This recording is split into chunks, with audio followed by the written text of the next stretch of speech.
Here are the 6 steps I use to absorb any text, no matter how dense or difficult, just like a sponge. Now, I don't know you personally, but I've coached hundreds of students and professionals, and I'm certain this is where most people get it wrong. They highlight nearly the entire page, thinking the colors will make it stick. And worse, they read their textbooks like novels, passively flipping, hoping it somehow clicks. That's not how it works. Here's what you actually need to do. Step 1. Preview and map it out. Before reading a single line, grab a blank sheet and start mapping the textbook structure. Why? Because when you physically map it out, your brain starts making sense of the content before the heavy reading even begin. Put the main topic in the center. Draw branches for each chapter, then smaller branches for every section under. It's like building a bird's eye view of a battlefield. You instantly know exactly what you're up against. And the bonus, drawing by hand forces you to process the structure. You're not just seeing information, you're organizing. You got your map. But here's the real question. How do you flip the switch and make your brain crave diving into this? Step 2, the detective mindset. Now,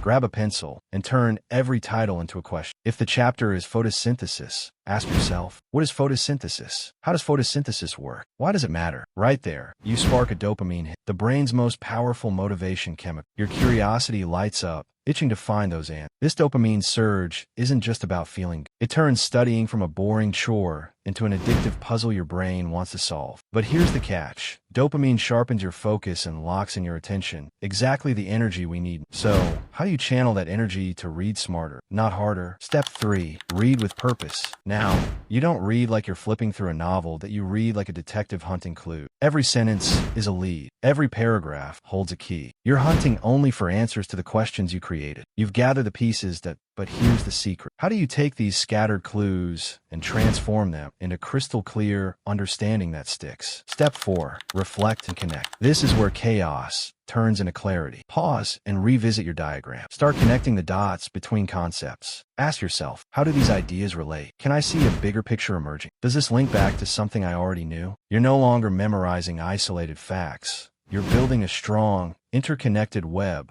of understanding. But here's the twist. How do you know this web isn't just a fragile illusion? And how do you make it bulletproof? Step 5, teach out loud. Now it's time to test yourself. Explain the concepts out loud, without notes, like you're the teacher. Putting ideas into your own words forces your brain to organize and clarify information, turning passive knowledge into active mastery. As you teach, you'll spot gaps, those moments where you stumble. That's pure gold, because it shows exactly where to focus your next review. But here's the biggest question. How do you keep this knowledge locked in, even when stress hits or the exam clock is ticking? Step 6, review like a pro. This is where most people get stuck. The secret is simple: timing and storytelling. The 2 best moments to review are right before you go to sleep and just after you wake up in bed, when your brain is most primed to absorb, consolidate information. But don't just passively reread. Instead, try retelling the textbook content like a story, either out loud or silently. Turning facts into a narrative helps cement the material deeply, making it easier to recall later and strengthening your long-term memory. Earlier,